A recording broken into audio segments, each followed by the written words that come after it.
tested out some top old school RuneScape content creator guides on the first day of Deadman Mode Annihilation as a complete new beginner, and it actually went great, so I'm here to share. If you are also very fresh to RuneScape or even just trying to skill to get your reward points, the first hour steps I took afforded me a ton of skill points to choose whatever build setup I wanted and be in a high enough range of combat to not get insta-picked off by low bar chud PKers. I'll also talk about a reliable source of GP for the early game that I use to get on my feet. A couple qualifiers first. When you enter an Annihilation world, the first hour is a protection window, so finish this video and make some notes for yourself before you start. It's a lot of fun, but you'll have so much more fun if you make good use of the first hour. Don't stress too much. If I can do it, you guys can do it. And then of course, before I went in there, I am using RuneLite and enabled all of the generic helpful plugins like Quest Helper, Puzzle Solver, Agility Course Highlights, you name it. 100% this makes the route doable for someone that's never done these things before. It's so quick to do, you might as well enable them. Alright, so first off, I chose to combine Foe and Double Shine's theorized routes before Deadman Mode kicked off. Links in the description. There are flaws to each that I'll warn you guys about.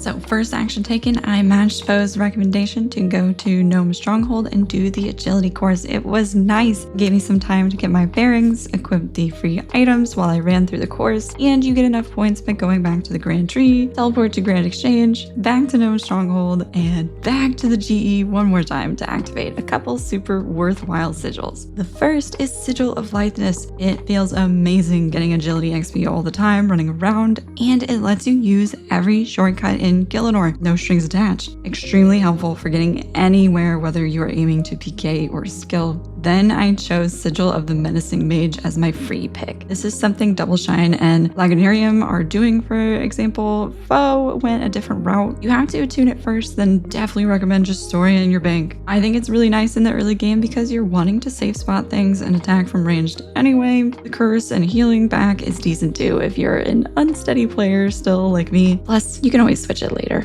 Next, we use the Fairy Ring west of the Grand Exchange and get points for doing 5 teleports.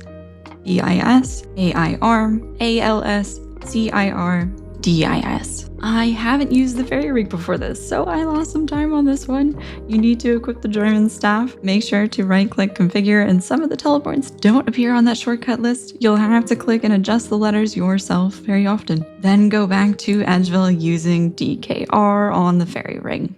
Now run to the bank. I used Edgeville's bank, and I chose the Consistency Sigil because you have enough points for another one. This cheap sigil will give us some extra damage, and you have to be at the bank to attune it, so of course store it. Just FYI, you can see your attuned sigils in your equipment tab and left-clicking in the top left corner. Here's where the other guides get a little messy at this point. It's a great idea to get worthwhile bones from monsters and take them to the Wildy altar because other players can't kill you yet in this hour. Getting to 43 prayers so you have the best chance to save yourself with those protection prayers later on will be super ideal no matter what content you're doing. Bo suggests using dragon boats. That's great. I didn't know how to reasonably do that or get them. And when I watched him, he used an ult to buy the bones for him. So if you guys commonly know or find a place to safe spot a dragon to get them, go for it, do it. Double Shine went for big bones. That's not going to get you to 43 prayer most likely, but it's okay. I messed this part up. I got my 43 prayer easily later on once I started making GP and could buy the dragon bones myself. So this part is up to you. I set my starter staff to long range so I'd get the defense training alongside magic. I found that useful being a jittery, scared noob. In hindsight, I wish I went North Wilderness and safe spotted ice giants because it's not far to make a couple runs this way. You could teleport fast with the lever in Edgeville. What I ended up doing in a panic is home teleporting to Lumbridge and running to the middle of Lumbridge Swamp to kill giant frogs. I filled my bag, chronicled, and ran to the altar, which used up way more time than you guys will. Once you're done with whatever bones you use on the level 38 Wilderness altar, go back to the Grand Exchange in the fastest way you know how to. Make sure you have at least 5 GP on you and plenty of fish. Take it from your bank if needed. Then use the Spirit Tree to Battlefield of Khazard. We're going to do the Fight Arena quest, which starts at Lady Serval. For Fight Arena, just make sure you're prepared to be safe spotting those enemies, okay? Just make sure you're ready to run and click. You'll be fine. You should have the HP because of the bones that we collected for the Wildy Altar, so you're not going to die instantly. Just be prepared, keep your health up. This gets us such a big step up on our attack level and is easy to safe spot coming from someone that never safe spotted before this. Then we can go to the Tower of Life Fairy Ring, teleport to BLR, and run to Thormac to do Scorpion Catcher. That'll boost our strength big time. And along the way, if you have plenty of time, of course, there are a good amount of achievement diary activities to earn extra skull points on. For example, we need to talk to a seer in Seer's Village. If you run a little northeast on that path from Thormac, I talked to Sherlock for the achievement diary points. There are several more things like that in the area. Check out Doubleshine's guide, he explains that better. Because of my missteps along the way, I was running up against the clock. So I focused on finishing Scorpion Catcher because it would be super annoying to do without protection. I needed about 15 minutes to do it personally. I don't think it actually takes that long. I went in the opposite order of what Quest Helper wants you to do, which Doubleshine recommended also. After talking to the seer, I chronicled, ran to the spirit tree, and teleported to Gnome Stronghold once again. Because of the likeness sigil, we can use that agility shortcut in the northeast corner to get to the Barbarian Outpost agility course super quick. Now, again, I'm a noob. I didn't know you have to use the cage in your inventory on the Scorpion. I wasted even more time running back later. Don't be like me.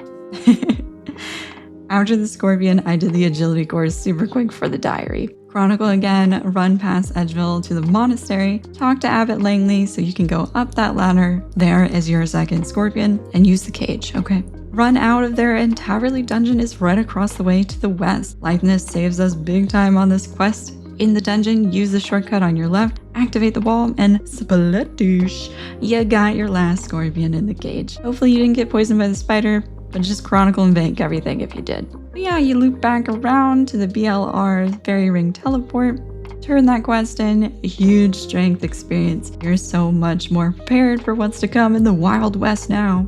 I super ran out of time because of all the things I had no idea how to do. Okay, my protection was up. And that's completely okay. I've still done everything else I wanted easily so far. I still went to the Varrock Museum basement to do the quiz, and also the first 3 levels of Stronghold security for the 30k GP. Did it without protection and I was fine. It might have been easier since it was the first day. If you do have extra time, I think those things are worth doing because many other players want to do it. You can get PK'd in both of those areas without that hour of protection. Afterward, I desperately needed a steady source of GP since I don't have a row of alts to trade me.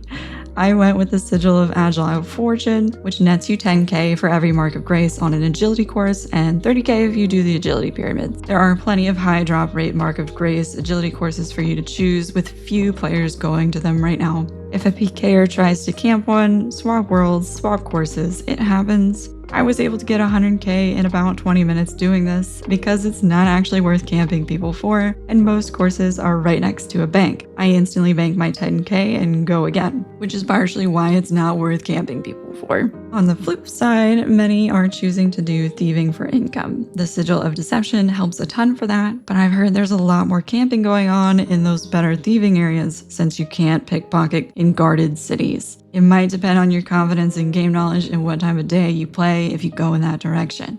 My personal goal is to learn PKing with this mode, so you could consider other quests that kickstart skills XP with the last of your time if you'd prefer that. I know many are doing Monk's Friend, for example, but this route was easy enough to follow. Get strong and earn those skill points to get the super nice skilling sigils. I really think skillers should still do this route in their first hour because you're not going to want to sit at generic spots like Lumbridge to catch fish. I know people are really getting picked off easily this way. I've watched several other content creator videos from the first day, some spam achievement diaries, my experience on that in a minute. Others like Mika I think have great routes, but oh my god, they go so fast because it's just way more practice and speedy than what is accomplishable for an average player like me. I'm pretty sure I got the same amount of skill points, if not more anyway. A lot of the achievement diary things are easy to do outside of your first hour of protection, to be honest. I didn't end up seeing the big value there. Most areas with diary stuff are not the places PKers are waiting to pick off sitting ducks. And you'll have an easier time running or fighting if you get yourself to the higher end of the 3 to 60 combat level bracket anyway. Switch worlds if you need to and go again type of thing. Last thing, are the breaches worth it? This first week, no, I don't think so. They're super fun to run around. If you manage to pick up the pinata treats on the ground, run like hell and bang the good stuff right away.